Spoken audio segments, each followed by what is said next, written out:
Bonjour Jean-Claude Mailly. Bonjour. C'est vrai, qu'est-ce qui s'est passé au fond? On se souvient de vous en première ligne dans le combat contre la loi El Khomri. Là, on vous voit en accompagnateur presque bienveillant d'une réforme du Code du travail qui va plus loin que ce qui était proposé par le gouvernement précédent. Est-ce que c'est l'effet Macron? Non, ça n'a rien à voir avec ça.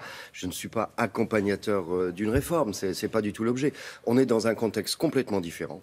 Je rappelle que l'année dernière, sur la loi dite El Khomri, c'était une concertation complètement ratée, qu'il n'y en avait pas. Quand on faisait des contre-propositions, on a l'impression qu'elles allaient directement à la poubelle, donc un mur. Une incompréhension totale. Là, on est dans un processus de concertation, de vraie concertation. Ça veut dire quoi? Ça veut dire qu'on discute de tout. Tout est sur la table. Premier élément, c'est quand même pas rien. Tout est sur la table, y compris les lignes rouges du gouvernement qui dit, par exemple, sur la réforme des indemnités prud'homales dont vous ne vouliez pas, ça se fera. Non, mais attendez, tout n'est pas discuté encore. Hein. On a discuté qu'une partie des choses. Et une vraie concertation, ça veut dire on n'est pas simplement consulté, on doit être entendu. Il y a déjà des choses qui ont bougé. Je vous rappelle qu'on parle, par exemple, au départ, toutes les négociations à l'entreprise. C'est plus le cas. Plusieurs le relèvent aujourd'hui, à juste titre. La branche reprend du poids. Donc tout n'est pas encore réglé. Il y a encore des réglages à faire. Donc on est dans un contexte complètement différent. À partir du moment où le gouvernement et le président, parce que tous décident à l'Élysée d'une manière ou d'une autre, on le sait très bien, décident que c'est une vraie concertation, je ne vois pas pourquoi nous n'irions pas, nous ne ferions pas notre rôle syndical. Vous pourriez considérer que cela va dans le mauvais sens, que les salariés n'ont pas besoin de plus de flexibilité? Vous pourriez considérer, par exemple, qu'il n'y a pas de lien à faire entre le Code du travail et la création d'emplois? Ce que disent certains syndicalistes. Mais, attendez, on ne créera pas, l'emploi ne va pas se créer parce qu'on va modifier le Code du travail d'une manière ou d'une autre. Il faut sortir des sentiers battus. Les rigidités, en cas de licenciement, c'est beaucoup plus fort en Allemagne qu'en France, ou aux Pays-Bas qu'en France, par exemple. C'est important que vous disiez ça ce matin, parce que c'est ce que dit le porte-parole du gouvernement, Christophe Castaner. Il dit le Code du travail, ça freine le développement des entreprises. Non, ça je n'y crois pas. Ça veut dire qu'il y a des choses compliquées dans le Code du travail. On a toujours dit on n'est pas contre une simplification. L'objet, c'est pas de retirer des droits aux salariés. Vous évoquiez la question des prud'hommes qu'on va aborder dans les semaines à venir. Ça dépend à la fois du barème qui sera retenu. Nous, on va faire des propositions. On est en train d'y travailler. On va faire des propositions. Puis on veut que le juge puisse, dans des cas particuliers, par exemple liés à la santé du salarié, ne pas respecter le plafond. Enfin, il y a des conditions que l'on met à chaque fois. Et il y a aussi des lignes rouges.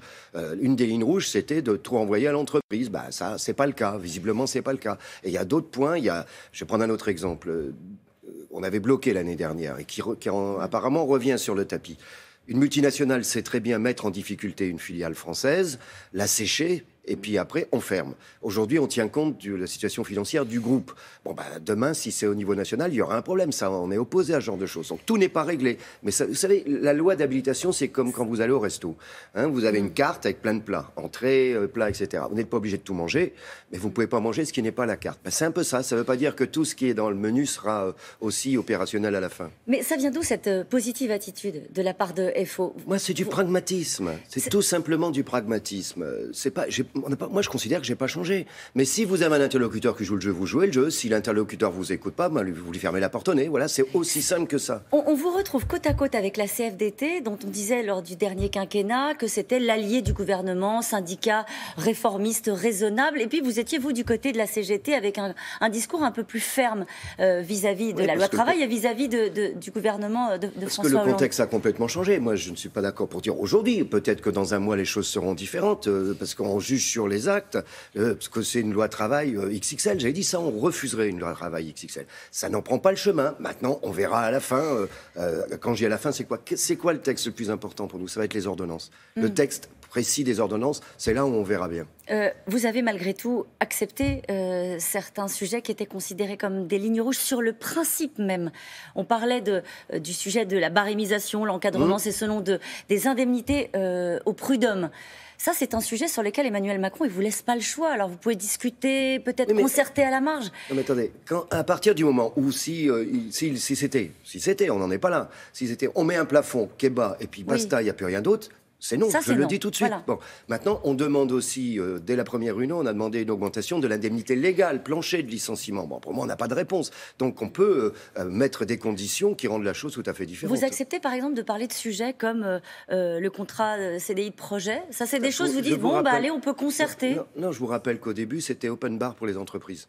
le CDI de chantier ou de projet. Aujourd'hui, c'est plus ça. Aujourd'hui, c'est bon, si ça se met en place, ça ne peut être que dans une négociation au niveau national. Donc les choses ont déjà changé en la matière. Il y a déjà 2 branches qui l'utilisent, le bâtiment et Syntex et les services. Qu'est-ce que vous dites aux 60% de Français qui, sondage après sondage, disent qu'ils ne veulent pas de cette réforme du Code du travail, en tout cas que ça les inquiète profondément? Est-ce que vous leur dites FO vous protège?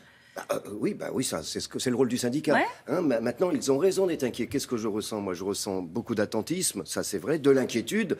Au gouvernement de montrer qu'il nous entend et que ça se transforme positivement. Maintenant, je dis bien, on aura, comme disent les paysans, c'est à la fin du marché qu'on compte les bouses. Voilà, ouais. Donc on verra, quand on aura le texte des ordonnances, ce que ça donne.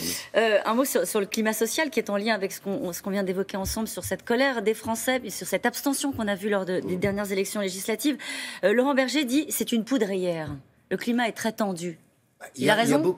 On danse sur une poudrière. Oui, non, mais chez les salariés, il y a énormément d'inquiétudes. La situation du chômage, le problème des inégalités de revenus, qui ne sont pas nouveaux, mais qui sont traduits dans les élections, dans l'abstention, dans le vote blanc ou dans certains types de votes. Et je crois, moi je l'ai dit au président de la République, qu'il devait tenir compte de cette situation. Il a les 66% qu'il a eu, les 42 points de plus au deuxième tour, c'est pas des gens qui étaient d'accord avec lui. Donc il doit tenir compte de cette situation. La CGT appelle d'ores et déjà une grève le 12 septembre. Vous serez où, vous, le 12 septembre? Vous ne serez pas à ses côtés, en tout cas. Attendez, pour le moment, on discute. Quand on discute et qu'on est dans une concertation, on ne va pas lancer un mouvement. Ce ne serait pas la première fois que des syndicalistes enjambent une concertation, une négociation pour prendre date pour une mobilisation. Vous l'avez fait.